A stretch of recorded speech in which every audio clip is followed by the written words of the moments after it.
Good afternoon and welcome, everyone. I'm Ralph Bumbaka.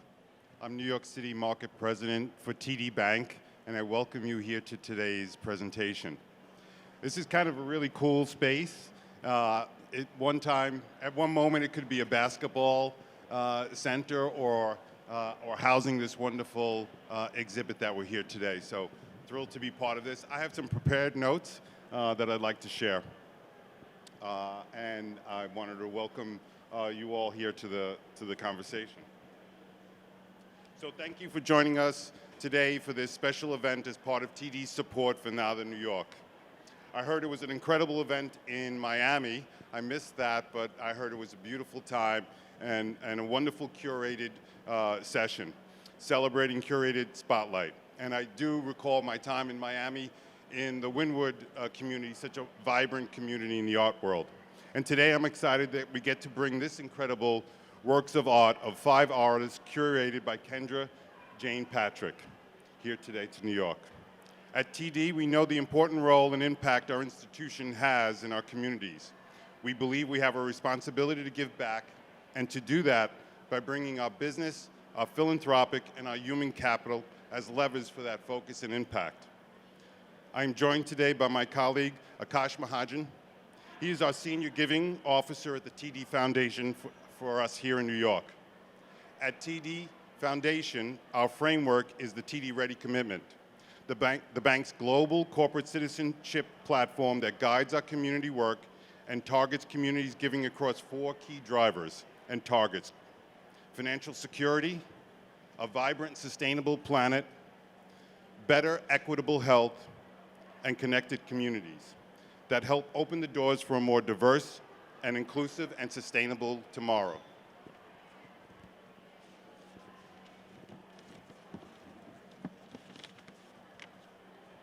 Just gonna get this all jumbled up.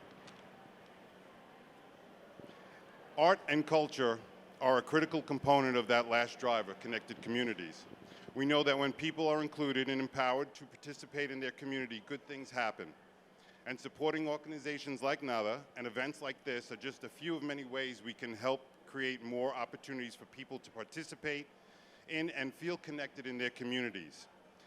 When I looked at the website, I heard about the chess event tonight for high schoolers. I thought that was so cool in bringing them together. And when you bring young people in, you're really creating that kind of that dialogue and that opportunity for them to experience this wonderful event. So, and chess for me growing up was a way I connected with my dad and with the community. So wonderful to see that. And I'm seeing here firsthand how Northern New York gives emerging artists a platform and helps lift new and unrepresented and diverse voices. It also helps those artists who may be facing barriers to breaking into the sector get direct and relevant experience. Yes, a banker can see the positive change art has in the community. Art and culture tells stories, reflects our ideas, and allows us to create meaningful conversations. And supporting the works is so critical because there is such a tremendous need to foster dialogue around what these works represent and make sure that they are reflective of all voices.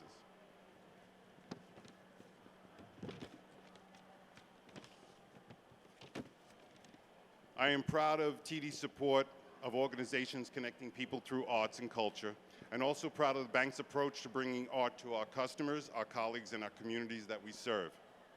Our senior curator at the TD Corporate Art Collection, Stuart Keeler, is also with us today. Thank you for being here, Stuart. And thank you to your team and their work.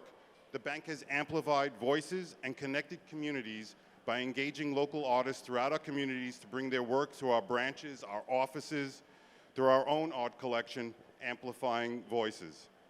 The American TD Art Collection began in 2018 and includes standout works by Jeannie Jones, Radcliffe Bally, and Christina Soon Kim, among other emerging and established artists. Just this week, Stuart and his team have installed a wonderful collection of art at One Vanderbilt at Grand Central, our new spectacular headquarters right in the heart of New York City. The installation has created a wonderful environment for our employees as they begin to return to work.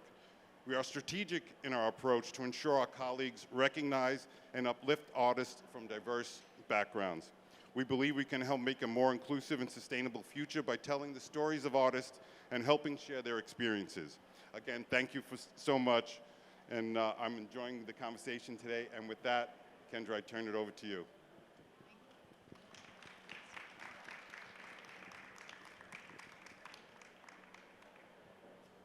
Hello, everyone. My name is Kendra Jayne Patrick, and this year I am presenting the NADA and TD Bank Curated Spotlight. This year, I really probably feel like everyone else, sort of, in this moment that everyone's trying to understand. And so I wanted to choose art from the fair that met the moment, but in particular ways. And what I guess first came to mind is materially, right? There's certainly lots of topical art about what's going on now, but I think I was really interested in artists who were using materials that sort of anchored us in now, but also showed us possibilities for the future. So I would like to thank both Elliot Reed and Elif Saydam, who are here with me for the talk today. The other artists who could not be at the talk, but whose work you will see during the fair will be Quinn Wolf, Teresa Baker, and Yeon Kim Achim. So with that, it looks like maybe we should get started. Oh, quickly, I just also wanted to thank the gallerists too. De Boer Gallery, Franz Kaka, Anonymous Gallery, Harper's. I wanted to thank you all for bringing, challenging art to an art fair, which I think we all know can sometimes not be the easiest thing to do. So with that, I think that we should get started. How are you guys doing? Good. Yeah, good. Yeah, so good. Yeah, we both flew from Europe, I guess, yesterday or in the last few days, so. Okay, me too. Yes. Yeah. Jet lag crew. Yeah. Jet lag crew, exactly. All here, okay. When I think about both of your work, I think, and this is probably more of a prominent conversation, I think, that comes up in your work, Elif, but I certainly see the themes in yours as well, Elliot. But I think capitalism. I really am intrigued by conversations about labor in this moment, right, while we're experiencing the Great Resignation. Before I had this job, I've spent years in the service industry. And so it's been interesting to see how the pandemic has changed conversations about labor, what we want sort of from our jobs, what we want as working people. So I think it might be nice to hear maybe preliminarily how you're working with those themes right now. For sure. I can also relate. I also worked a lot in the service industry. You I did? had a job since I was 15. Okay, yeah. But I'm also painting, so this is like a very different experience. Self-regulated, an experience like one-to-one in the studio, but like my work is for sure about, I guess in different ways it's about working conditions or sort of like loops, getting trapped in loops of, being indentured to a certain type of working, but then it's also materially about productivity or sort of guilt or shame about productivity, pressure to remain productive. And I found that during the pandemic, that was something that was really, a lot of people could relate to because there was this kind of pressure to stay productive, even though it didn't necessarily make any sense to do so. There was like a suspension of time. Totally. And yeah. I was working on a really big show in a Kunstverein, like an institution in Germany, and it kept getting canceled and postponed. But we had to do it anyway because of the funding, the way the funding worked and the kind of contracts to do with meeting the deadlines. But I hung the show while there was a curfew and it wasn't open to the public. So I kind of was driving myself to the bone. But then kind of asking myself questions around how do we reconfigure those structures of sort of meeting kind of productive aims or pressures, but also incorporating, that the world has sort of changed in some way. And I mean, it's kind of reverting back now, but I think there's a collective trauma around that that needs to be addressed somehow. Yeah, the sort of never having the time to recover. Yes. Is I think what lots of us have experienced in sort of moving through different parts of the pandemic. It's oh, okay, new thing, we're doing this thing now, we're open, we're closed, we're this, but I think there's been, people have had to continue to work. And it's interesting to feel, right, like now that we all sort of have this language of the essential worker, right, to actually think about what that means, what work must be done, what work can be done by the community, et cetera. I'm interested also in what you're thinking, Elliot, on these themes as they relate to your work. Yeah. So I work primarily as a performance artist, and for the work that I have here in the booth up front with the motorcycles, if I was going to bring in ideas of capitalism and labor into the work, something that's interesting to me is thinking of material sourcing. So I'm working with a lot of ready-mades and prefabricated materials. So working in the performance setting, I use a lot of scores. So to do something in front of an audience, there's usually like a list of tasks that a performer has to do, or something that I would teach someone in like a choreographic method. And I think that I'm extending that same mode of working to sourcing objects for my sculpture, whether it's like sourcing motorcycles through community help or finding large quantities of things. It's the type of labor that can't be done by one person, but it requires enough of like a foresight and kind of like pre-planning in order to get it done. So in a way, I would say it's kind of like an interesting inverse to the way that you work as a painter, which is very private and sort of like one-on-one.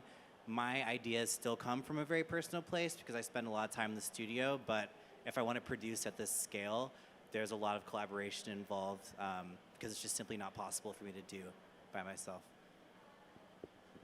I just have a question, like on that note with the pandemic, like a lot of my friends are performance artists and work in theater, and during the pandemic they couldn't, show their work in a certain way. So I think somehow like the link between having a studio practice, but then, not being able to say perform for an audience for an extended period of time probably shaped your work a bit as well, right? Yeah, it was super destabilizing, but it ended up being in a good way because most of my work was a lot of solos up until the past couple of years, and I think COVID pushed me further in a direction I was already headed into thinking more creatively about how I could use objects to ask the same questions I was asking through my live performance work, but through now the language of things. So, yes, it was it was tough, but it ended up being kind of good. Yeah. Because I was thinking, a lot. I mean, I'm glad that you mentioned the motorcycles because, I was wondering, right, even about something like sourcing them, actually how you managed to do it. Magic. Okay. Yeah, that's how art goes, huh? Yeah. You got to keep some things a secret. Absolutely. Yeah. They're real, though. You said they're real? They're real, yeah. Okay. And I think, when I think about, right, Elif, your work also, there are paintings, but then there's also, I was sort of looking at some other works that, where you were talking about flair, for example, right, employee flair, and sort of, right, so it isn't just the paintings that you're making, but a really sort of careful material choices, right, again, around labor. And For sure. Yeah, that kind of goes, I did these series of costumes that I still consider paintings, but they were like costumes that had been stretched like flat and then on these metal grids with cable ties. So I was still referring to them as paintings, but you could argue they're not, they're more sculptural. But I was kind of writing this narrative around, like, one of my best friends in high school worked at Walmart and had to wear the Walmart vest where you're sort of pressured to sort of show your individuality by like how you decorate. Ooh, the pins. Yeah, the flair. Like actually like, Yeah. like, and he got kind of in trouble for not being enthusiastic enough about like showcasing his identity. So he got pulled aside by the manager, and told like, you need to work on your flair.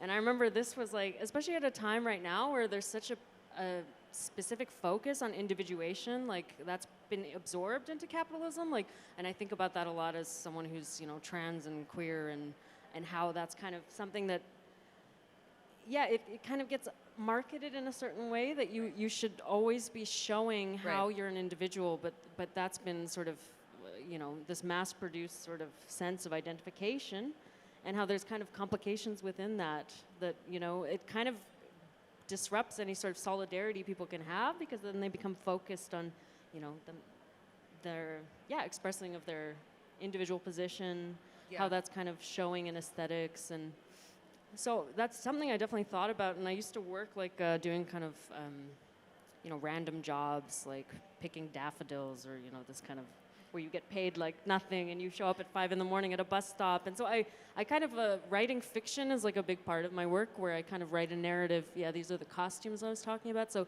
it's like 2 pairs of trousers and these jackets, but they've been sort of flayed, almost. It's also referencing like medieval painting with, the crucifixion of Christ in this kind of very like cathedral space, because I am at the end of the day really obsessed with painting and genre painting and just always trying to bring that reference back to these historical sources. But it's directly also referencing working yourself into the bone, what that means to sort of literally stretch yourself thin Right. with the materials, like Right. taking that super literally. It's like a stretched canvas. Exactly, yeah, but like really referencing the body. And then the cable ties, there's something, those are used as provisional incarceration tools when you don't have handcuffs, for example. So they're stretched with these cable ties, which, is so ubiquitous and kind of a ready-made, but, references something very dark and contemporary, I think. I was thinking a lot about that, of course, when making it as well. Yeah. Yeah. Yeah, and I think, I guess I would also, in terms of, maybe we'll call it a related emotion, brings me also back to your work, which is, when I'm looking at, and please feel free to correct me, but when I'm looking at the sort of combination of like a wall full of knives and combined with, these motorcycles and the sort of lights, I think I am thinking about anxiety, maybe. But Yeah. yeah. Yeah, get into it. Okay, yeah. No, for sure. I think the question the word I'd like to bring into the room is potential. Potential. So a friend's mom told me a few years ago that excitement and nervousness are the same emotion. And I think about that a lot as someone who's spent a lot of time on stage, and sort of what's the point where you can kind of like metabolize fear and turn it into something that can fuel you. So the gesture of the stab, which I turned into the knife wall sculpture, is sort of me trying to harness some of that power. And by using something that's super charged, and in another context could be perceived as violent, but sort of twisting it and presenting it in a way that feels a little bit more artful, a little more aestheticized, and like kind of precise, actually. It's sort of like harnessing that power. And also, there's no intention in the installation to make it kind of like a spooky haunted house like type vibe.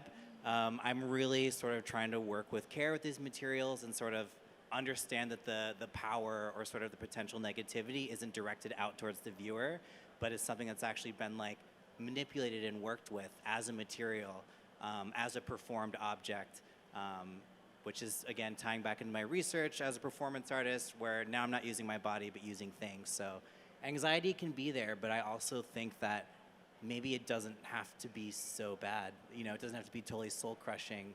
It can just be, the moment you inhale before you exhale and really relax and take hold of a situation. Just to jump in, I love that you use the word metabolize. I think about that so often as an artist, this idea of metabolizing, it refers to the digestive system and sort of, nourishment, but also For sure. trying to have an equilibrium. And so For sure. metabolizing violence, I think that's a really interesting way of putting it. And I think about that a lot in terms of my own work as well. And violence in terms of like, for me, it's like, I work a lot with things around being like cuteness, how cuteness and violence are sort of linked. Because when it's like embedded in the cute, something so cute you want to destroy it, and how but metabolizing, I think that's a really amazing way of talking about this current moment of like wanting to make work that is not necessarily like in despair, but is trying to metabolize something that is, it has to go through.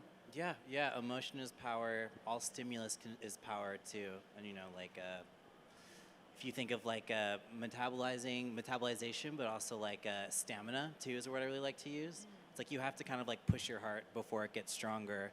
And it's through the process of like hitting your limit is when you can expand, after taking some rest in between. But you have to kind of go there first before you can improve. Yeah. And how does the video that you made relate to the other objects? That video is really funny. Well, so I love it. I love it in the context of the booth because all of the pre-made objects, like or ready-made motorcycles and also the knives, have this kind of sheen to them. But I wanted to bring something that had a bit of like a humoristic, sort of like fleshy quality into the booth. So whereas with the motorcycles Sorry, what word was that? Humoristic and fleshy. Fleshy. Okay. Fleshy. Got yeah. it. I've got it. Flesh. But anyway, the video is sort of like me, instead of performing into objects, I'm like performing into my body.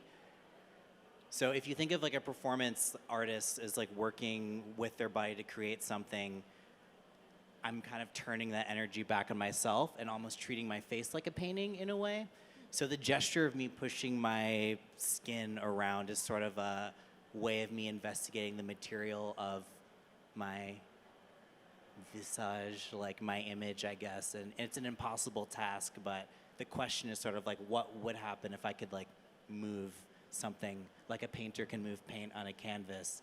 Because if I'm my own material as a performer, I should be able to do that. Yeah. Don't know how successful I was at rearranging my face, but I tried. Yeah.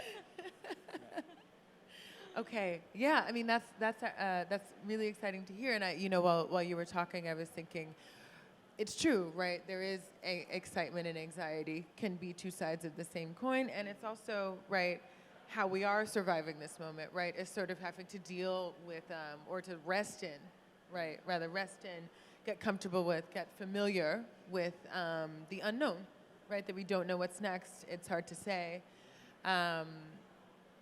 Yeah, that does feel like I'm kind of glad you introduced that. That's great. Yeah. Here we are. Here we are. Yeah, still. Yeah. And are you, when you're thinking about, I've been thinking about performance very much, largely because of TikTok, and, just thinking about, what performance means in this context of all of us sort of performing in this way, in particular the kids, right, who are going to come up, right, teenagers and younger, right, who are coming up and just, right, performance will be sort of second nature to them. How would you say that performance came to you, or you came to performance? Performance is a gift. Performance is a tool. Performance belongs to everyone. All bodies are performed bodies. My manifesto stops there. But I came to live performance through piano. My grandmother was an organist when I was a kid, so she taught me how to play piano. And then I applied to art school in like a sound art program because I was terrified to go to conservatory because they're like really serious and mean there. So I was like, okay, well maybe I can do like experimental sound and use synthesizers. So hated that, dropped out of school after a year, and then started an electronic music project and toured like DIY spaces for almost a decade. Like brought myself to Japan, like UK, Mexico, like just playing my own stuff.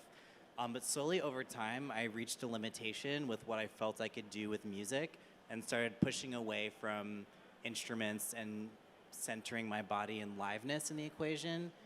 And so from having years of like engaging with like the stage through like basements and then like bars and other venues and stuff, and really dealing with this like one person with the mass, like with the horde, with the audience, I started to think more critically about ways I could sort of like harness that energy as a material, and kind of just like put myself out there, not as someone that's delivering just a pre-recorded product, but kind of pushing my own limits as far as what's possible with managing the audience's attention. So yeah, I guess time is my medium, like my embodied self is my medium. I'm thinking a little bit more creatively and expansively about it now, working through sculpture, but the way people see the work and how they experience it a duration and the way that narrative plays out in someone's mind is really interesting to me. But that's how I got into performance and sort of where I'm at now. Okay, yeah, exciting. And I think, when I think I was reading about you saying that your grandmother played the organ, and that it's true. It hit me in like all the ancestral feels, in a lot of ways, right? Just being Black and American and having church be the sort of foundational part of at least my upbringing. But I think that also leads me then to talk to you sort of about how the ancestral, right, and the contemporary come Yeah, for together. sure. You know, I think in particular in the paintings, you know, I was struck by how but it's, you know, you can sort of see the references to sort of like Persian painting, for example. But I liked that I was looking at them, and it was a little bit before I noticed the little cartoon character in the bottom, you know? Yeah, this painting here, Yeah, which is like, so I'm actually, just to say a little bit about performance, I think it's like all artists are sort of performing in a way. Like for me, it's like this private performance, because like painting history is so burdened. You're always engaging with a performance. Like it's like role play kind of. And so with these paintings, they're using gold leaf and gilding, which is referencing like medieval painting in the Christian iconography tradition. But actually, like, my parents are both Turkish immigrants, so I was born in Canada, but I grew up in like an extremely traditional Turkish household. And I kind of was around a totally different aesthetic value system. And I was really uncomfortable with that, actually, till I reflected on it as an adult and sort of realized that there's, like, I want to show the viewer that I'm looking at a different painting canon. So there's, you know, the Western, and I study painting in Germany, which is a very specific canon, of course, also being from North America with, you know, the burden of Abex or whatever. But looking at kind of, this aesthetic hierarchy that's differently configured in the non-Eurocentric canon. So in Persian painting, Ottoman painting, art in Islam and so on. So, because I had a lot of shame around the decorative when I was growing up. Like, I was really embarrassed for people to come over and see that, like, every square inch of my parents' house was, like, covered in patterns. And, you know, it's really kind of, I didn't really recognize that as, like, I couldn't locate that till I was painting. And I was having people tell me, oh, your work, it's really decorative. And that was kind of pejorative. And I found that really interesting. Like, or it's, you know, people will say, oh, there's a naivety there. And I'm like, naivety, like, I don't think that's the right word, you know? Like, like it's not virtuosic figuration, but it's not refined abstraction, but it's something else that is not naive, you know? So it's kind of, I really think that for me, there is some, for sure I'm referencing a really specific cultural tradition that, you know, my work's not about my experience explicitly, but it is, I'm trying to make people question those, like, hierarchies of value and what is considered refined and so on. Because once you start challenging that aesthetically, other things start to unravel too. So that's definitely an agenda I have. You know, I have a lot of different agendas, but that's, as a painter, that's like one of them. When people say that's decorative or illustrative, I'm like, yeah, and? I totally feel you. I mean, it's like the burden of just like what is contemporary art supposed to look like? Like, it can only be a white square or something. And so anytime there's like a recognizable image that doesn't feel, air quotes, contemporary, it's like a big thing. For sure. And like, so, you know, there's paintings where I directly appropriate stuff from Turkish painting from the 15th, 16th century, but then I'm also referencing like Christian medieval painting and kind of, you know, because I really do feel like as a person caught in between a lot of categories, but then my work as, you know, my paintings are also reflecting that, you know, neither here nor there. And, you know, trying to make space for that on a more general level. Neither here nor there, yeah. It's also an interesting conversation as sort of, I think, right, what we would call air quotes craft, you know, has sort of come back into the fore in art, whether it be textiles or ceramics. So, I mean, it's a very timely conversation, right, about the so-called decorative and how we value it. Because certainly, yeah, I grew up thinking, not grew up, but I would say maybe my sort of like art education, right, certainly sort of hammered home that there was a big distinction between like the decorative, right, and then the sorts of expression that are accepted in contemporary art. Can you talk to me about the carpets? Oh yeah, so actually at the booth here, I have a carpet that I designed, so you'll see it if you go. It's like this kind of really intense mint green carpet. It's a little like, you know, not exactly easy on the eyes, but that's what I was kind of going for. So this is a show I did in Germany in what was a former train station when they first invented the train. So it was really popular with royalty. Like it was a fashionable way to travel if you were an aristocrat. And so in the back of the hall was a special room that the Kaiser, the king, used to wait for the train with his entourage. And it was referred to as the Blue Saloon. And I found this really strange. Like I was born in Calgary in Alberta in Canada, which is like it's kind of like the Texas of Canada, you could say.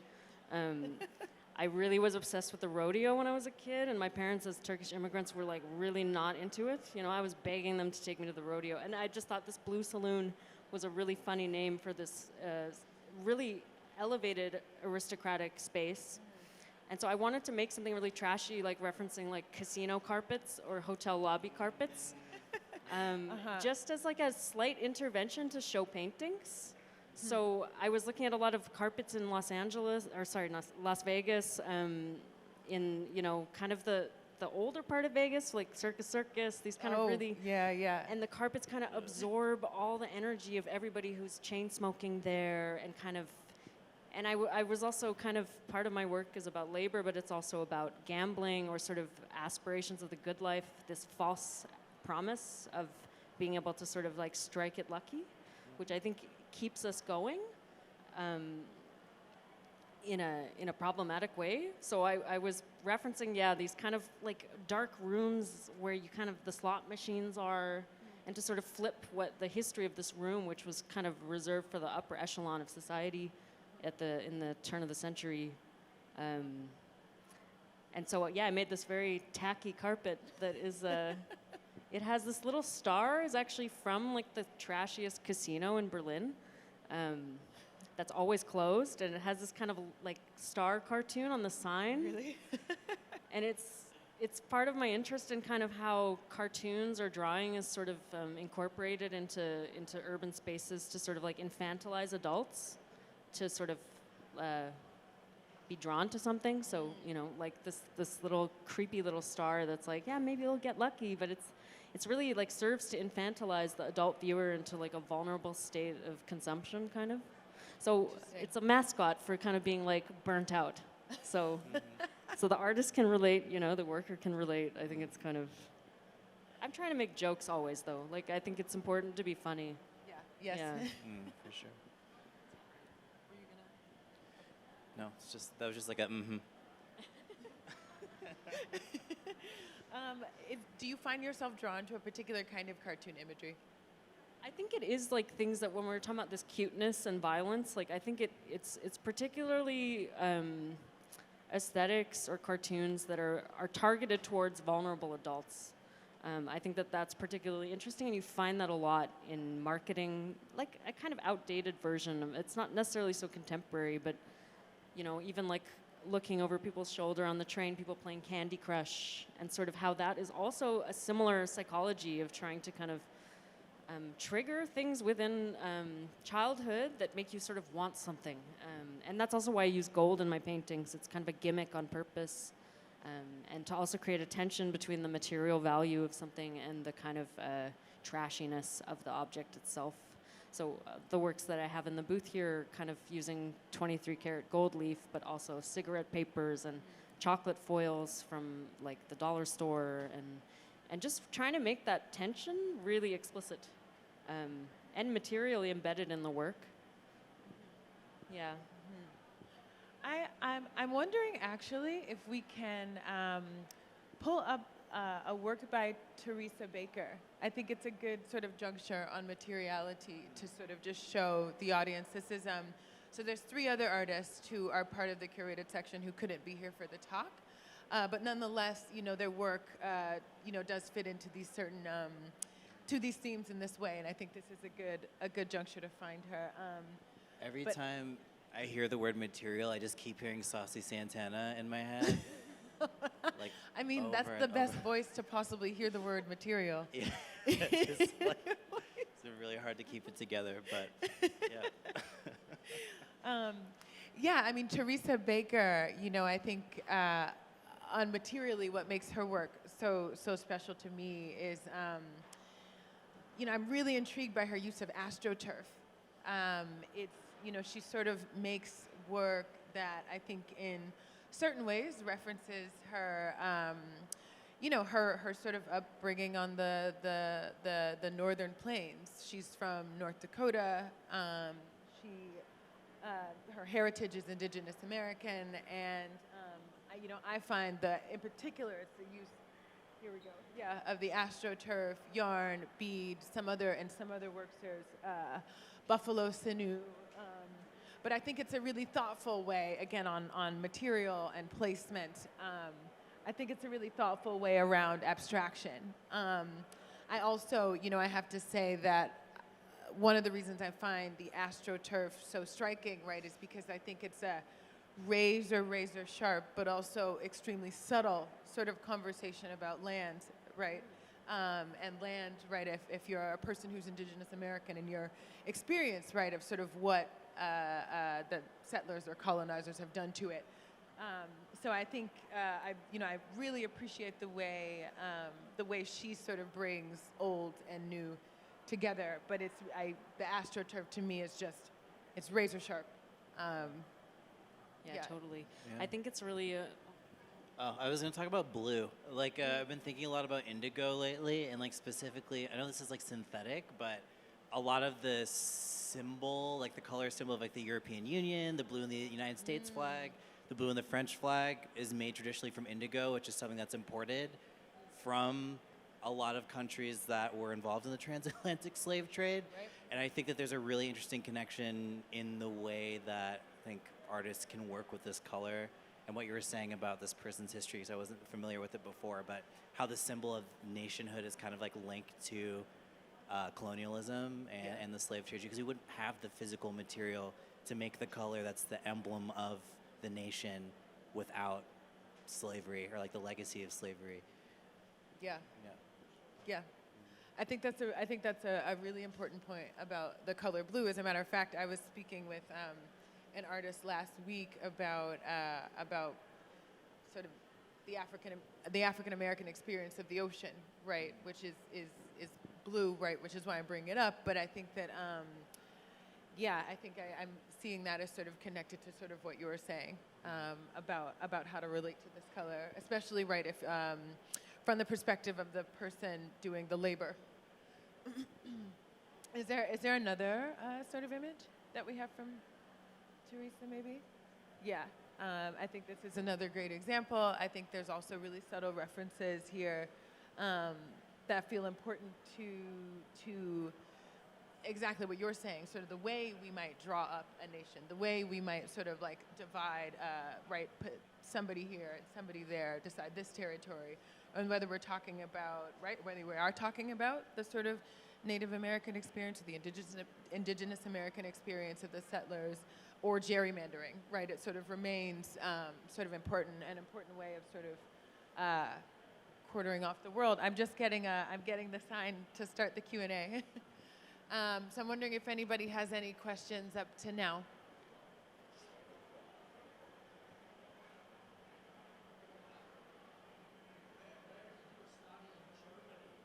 Me? I studied in Frankfurt am Main at the Städelschule. Yeah, with Monica Baer and Amy Silman. I grew up all over, but on the west coast of Canada. But I spent a lot of time in Turkey as well. So I have dual citizenship. Yeah.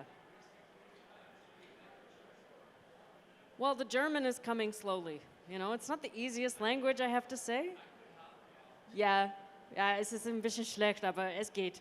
Ja. Okay. Mine's coming very slowly too. I'm based between here and Switzerland, and I actually have to go back in 3 weeks for a German test. Oh wow! To keep my Okay. visa. Yeah. So no, it's coming. It's coming. It's a challenge. Oh yeah. German. One more time. Well, my partner is Swiss German, so, and we live in Bern, so. But my excuse is like there's so many Turks, and Germany has the biggest Turkish diaspora outside of Turkey. Yeah. And I speak Turkish; it's my mother tongue. So every time I try to speak German, it switches into Turkish, and then like people are so excited to speak Turkish, you know. And then it's like I just can't learn German. because I'm always speaking Turkish instead. So it's at least like I have a good excuse, I think. Yeah. German woes. Do we have any other questions about the work?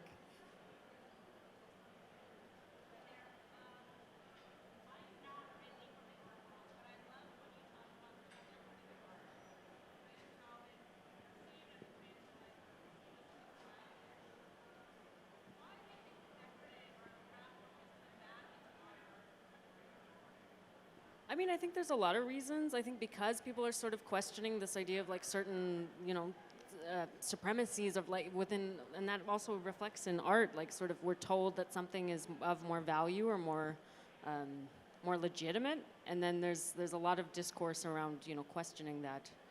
But I think that I didn't go to the Venice Biennale, but a few friends of mine went and were saying that because there was the way it was curated at Arsenale it was almost all women or femme-identifying artists, really as like a mandate to try to kind of, and there was a lot of discussion around in one part I think these things have always existed and then they're given more space, kind of strategically, but then I think there is just a turning to looking towards other reference points. So for me, that's really specific. Like, my agenda as a Turkish person is to sort of like question my own aversion to the decorative that has to do with growing up in a Western context. But I think, there's maybe a breaking down of this craft art division in general. I don't really know why that is, but for me, I've been kind of invested in that for like a decade now, and I'm glad to see it sort of has space as a conversation. Gendered labor, and my gender is quite complicated, but like I'm really happy to see that this is something that is coming up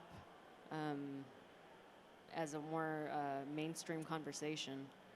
Yeah, but I think that slowly that word decorative will no longer be like an insult, or I hope so. Or maybe it could stay that way, but then there's a heated discussion around why that is. It's interesting. Yeah. I mean, another sort of artist I know was also brought up related to this, something that was quite obvious after she said it, but it's just thinking about something like tufting and TikTok, right? And how, we were all at home, right? So it was sort of like what people were doing. It's sort of like what you were saying, right? It was like you had to sort of rethink performance if you're at home and you can't, and there's no audience, and so and tufting in particular looks really good, right? The tufting gun on TikTok. Or I think about how even, ceramics too, right? You can make them at home. You can, not at home, right? But it's not so hard to find a kiln, right? It's just something that you can do and make. And I do think the pandemic is a large part of, I think, breaking down, right? It's sort of, the decorative isn't necessarily a bad thing, and people are coming to it. Yeah. For sure. I just want to say that, like, I'm pro-decorative, but, like, for the record, I think TikTok is so ghoulish. So ghoulish. Ghoulish. It's very ghoulish, but it's with us. You know what I mean? It is here with us.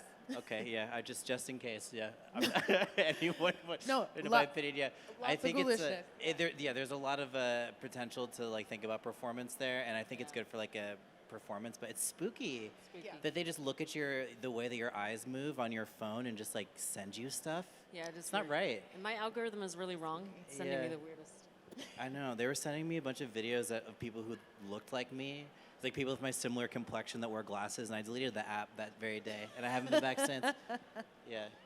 But, ghoulish. It's ghoulish for a lot of reasons. I just made a show about sort of like digital politics and things like Roblox, Snapchat, TikTok. Their relationship to child labor is ghoulish, right? Because they make those kids work for sponsors. The kids are working for those ads. They're Exactly. children, Yeah. like selling makeup and crop tops and stuff. That's not right. Exactly. It's not right. Exactly, but nonetheless, right, if you see your friend making a tufting on TikTok and it looks really cool and you can just go get the tufting gun, right? That is a different way of thinking about art and craft, I think. Yeah, and just like one other thing that just kind of occurred to me with your question is like also this, not just the decorative, but the diminutive in general, like the small. I think there's so much the sense of like things being so overwhelming, or there's not really a way to, in a grandiose gesture, to make a change. But I think there's the sense that like, a drop in the bucket is something, and it's kind of like starting small. And I was making work a few years ago. I got bitten by a tick in Sweden when I was mushroom picking, and I got like borreliosa, like Lyme disease, basically. No. And I got over it, but I got quite ill. And then I was so in awe of this tiny thing that could take down, you know, like a huge mammal. And I kind of was then like really thinking like there's something that you can harness in the diminutive that is actually threatening to something. That's kind of interesting just to think of it like that. And for me, it's threatening maybe like, I'm not, you know, things around painting, the history of painting and what it is to be a painter, and that's not necessarily a conversation for everybody, but for me, it's really something I think about a lot.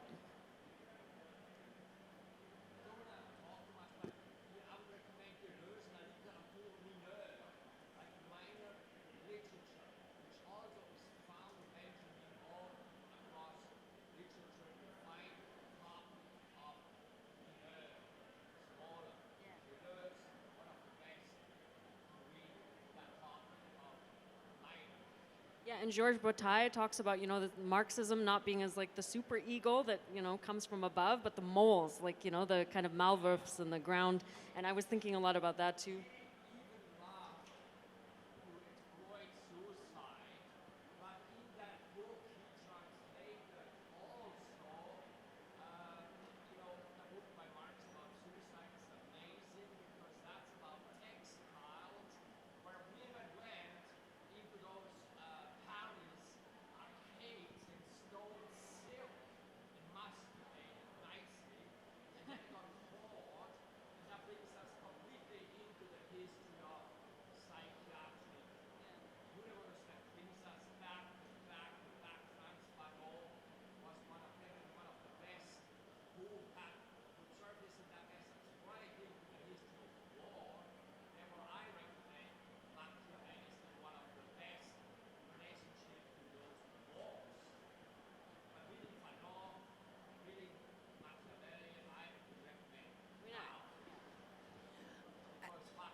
No, I appreciate it. I was just going to say, as the tour is about to start, just as a quick preview, I wanted to just show the other two artists. And then, you know, if you'd like to join me on the tour, we'll sort of be walking around to see them. But there is also Quay Quinn Wolf at Jack Barrett, who I think I really wanted to see those works because of how sensual I find them. His sort of use of scent, the sort of gesture of splaying. I think, yeah, Quay's works feel really exciting to look at. No problem. And then the other is a painter, Joan. There we go. There's Quay. So yeah, we're going to see some of his works, and then we'll also there's Teresa Baker, and then we'll also see Joan Kim Achim, who are making these really beautiful paintings where they're using sort of crushed stone and minerals and another sort of old meets new sort of selection. So this is what we're all going to go see on the tour. Okay, thank you all so much for coming.